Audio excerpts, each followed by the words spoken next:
Hello বন্ধুরা, সবাই কেমন আছো? আজকে তোমাদের জন্য একটা নতুন রেসিপি নিয়ে এসেছি, টক রান্নার রেসিপি। ভিডিওটি স্কিপ না করে সম্পূর্ণই দেখতে থাকো। চলো তাহলে শুরু করি। আমার এই টক রান্নার রেসিপির জন্য লাগবে কচুর শাক ও তেঁতুল।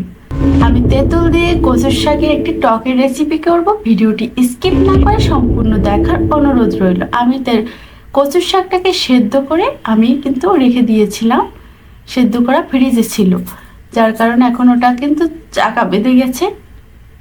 এখন আমি এটাকে রান্নার জন্য কড়াইতে ঢেলে দিলাম। ফ্রিজ থেকে বের করে রাখার কারণে জলটা বেরিয়েছে। আমি কিন্তু সেদ্ধ করে জলটা ঝরিয়ে ফ্রিজে রেখেছিলাম। এখন আবার যেহেতু বের করে রেখেছিলাম, এর জন্য জলটা বেরিয়েছে। এরপরে আমি এটাকে জালে দিব। এটা গরম হওয়ার সাথে সাথে সব বরফটা ছেড়ে গেল।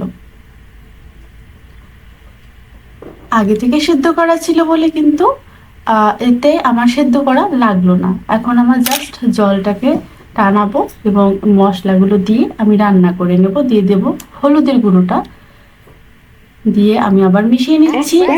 বন্ধুরা, এই যে শর্টকাট এবং নিত্য নতুন যে রেসিপিগুলো তোমাদের মাঝে নিয়ে আসছি, তোমাদের কেমন লাগে অবশ্যই কমেন্ট করে জানাবে এবং লাইক দিয়ে পুরো ভিডিওটা দেখে নেবে।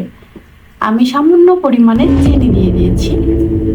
আর গুলে রাখা তেঁতুলটা আমি বাটিতে করে গুলে এবং ওর আঁশগুলোকে ছাড়িয়ে নিয়েছি, বীজগুলো ছাড়িয়ে জাস্ট আমি জলটা দিয়ে দিলাম এই শাকের মধ্যে।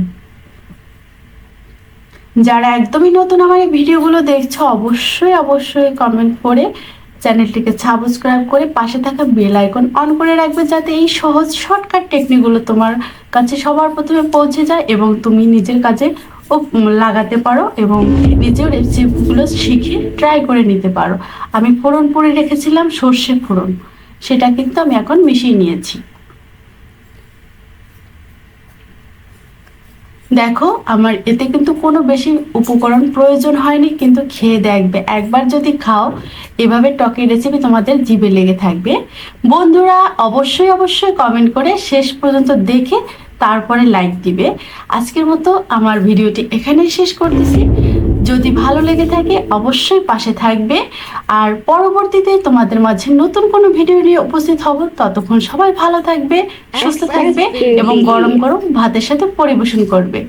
কেমন লাগে অবশ্যই জানাবে। ধন্যবাদ সবাইকে। ভালো থাকবে, সুস্থ থাকবে।